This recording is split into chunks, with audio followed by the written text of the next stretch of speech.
매달 생리를 하는 여성들이 누구나 한 번쯤 겪는 통증이 있습니다. 바로 생리통인데요. 생리통은 월경을 하는 여성의 약 50% 정도가 경험하는 흔한 부인과적 질환입니다. 또한 국내 연구에 따르면 중고등학교 여학생들의 78% 정도가 매달 월경통을 경험한다고 하니 많은 여성들을 고통받게 하고 삶의 질을 떨어뜨리는 질환이라고 볼 수 있겠습니다. 누구나 한 번쯤은 겪는 생리통은 대체 왜 생기는 걸까요? 생리라는 것은 자궁 속 막이 떨어져 나가면서 생기는 출혈인데요. 자궁은 한 달에 한 번 임신을 위해 난자를 배출합니다. 수정이 이루어지지 않으면 황체 호르몬이 감소하고 사이클로 옥시제네이즈라는 효소가 활성화되면서 자궁세포 내 프로스타글란딘이라는 근수축 호르몬이 생성됩니다. 이 호르몬이 자궁 근육을 강하게 수축시키면서 생리통이 발생하게 되는 것이죠.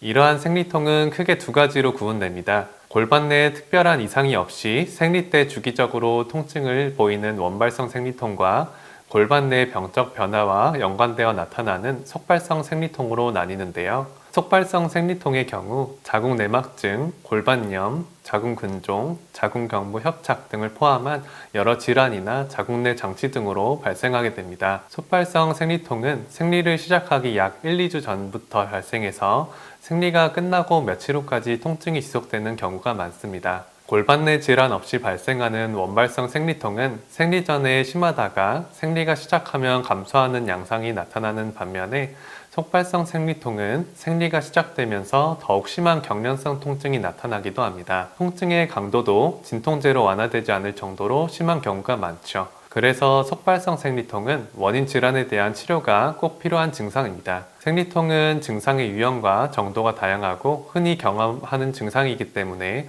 가볍게 여기는 경우가 많은데요. 속발성 생리통인지에 대한 감별이 필요하기 때문에 생리통이 있다면 반드시 병원에 한번 내원하셔서 자궁 관련 질환 여부를 확인해 보시는 것이 중요하겠습니다. 반면 질환이 동반되지 않고 발생하는 원발성 생리통은 보통 아랫배의 골반뼈 바로 위 부위에서 쥐었다는 느낌의 통증이 느껴지고 생리 시작 전 또는 직후에 발생해서 약 2, 3일간 지속된 후 사라지는 것이 특징이라 할 수 있겠습니다.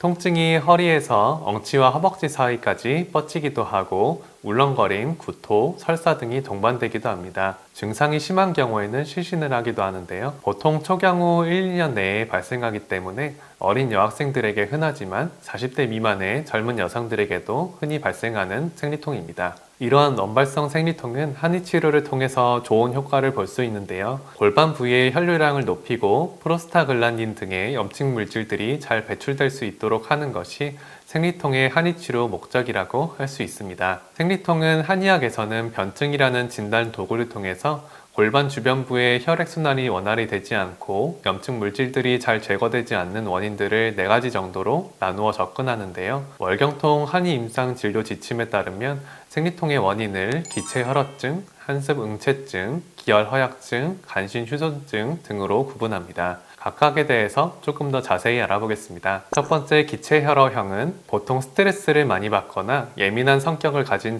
분들을 떠올리시면 더 이해가 편한데요. 생리 주기가 일정하지 않고 생리량도 적거나 배출이 원활하지 못한 편입니다. 생리혈이 검붉거나 덩어리로 배출되는 형태가 많고 생리통과 함께 속이 메스껍고 구토를 하는 경우도 있을 수 있습니다. 생리 전에는 가슴이 불어나는 듯 아프고 옆구리와 배가 부풀듯이 불어나는 경우도 많죠. 평소에 정신적인 긴장이 많고 불안정한 경우가 많습니다. 둘째, 한습응체형은 말 그대로 찬 기운과 습한 기운이 뭉쳐져 있는 것을 말하는데 생리 전이나 생리 기간 동안 아랫배가 차고 아픈 증상이 특징입니다. 배를 따뜻하게 하면 통증이 줄어드는 양상을 보이죠. 허리 통증을 동반하기도 하고 생리 기간이 간혹 늘어나기도 합니다. 안색이 창백하고 손발이 차고 몸이 아픈 증상들을 보이는데요.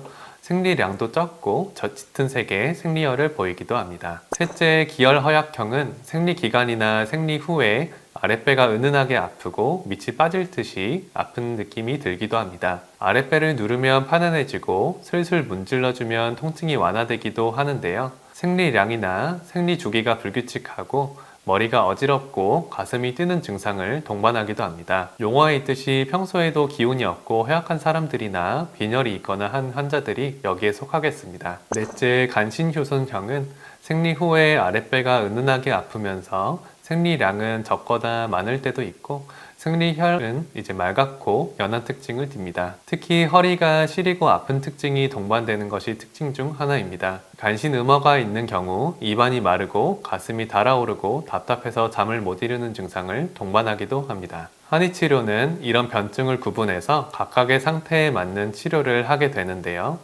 생리통 치료를 위해서 프로스타글란딘의 합성을 억제하는 엔세이드 등의 진통제를 쓰는 경우도 많습니다. 통증을 일으키는 프로스타글란딘의 합성을 억제하기 때문에 단기간의 효과를 볼 수는 있겠지만 진통제를 장기간 복용하게 되면 내성이 생겨서 잘 듣지 않고 더 자주 진통제를 찾는 악순환이 반복될 수 있습니다. 게다가 생리를 통해서 자궁벽이 깨끗하게 탈락되어야 되는데 자궁 수축을 유도하는 프로스타글랜딘의 합성을 억제하는 진통제를 오래 복용하다 보면 자궁이 깨끗하지 탈락하지 못하게 되어서 어혈이 쌓이게 됩니다.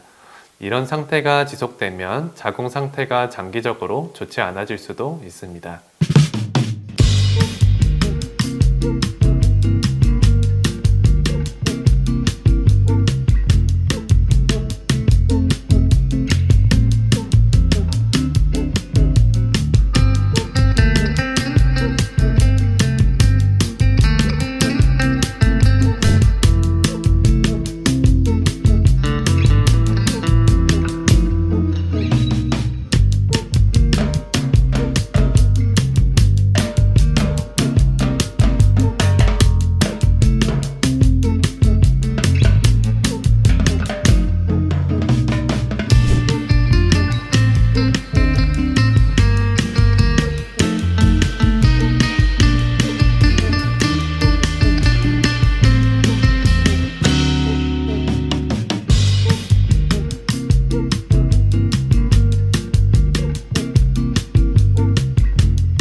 생리통을 완화하기 위해서는 우리 몸의 혈액순환이 잘 될 수 있도록 하는 것이 중요합니다. 냉증이라고 해서 몸을 차게 하거나 아랫배를 차게 하면 그로 인해서 혈액순환이 잘 안 되고 생리통이 더 심해지는 것을 경험하실 수 있는데요. 평소에도 혈액순환이 잘 이루어질 수 있도록 올바른 식생활과 운동을 병행하는 것이 생리통을 재발하지 않고 또 여러 가지 치료를 일찍 마무리할 수 있는 좋은 방법이 될 수 있습니다. 이와 더불어서 시행하면 좋을 생리통에 좋은 혈자리들을 다음 시간에 소개해 드리도록 하겠습니다.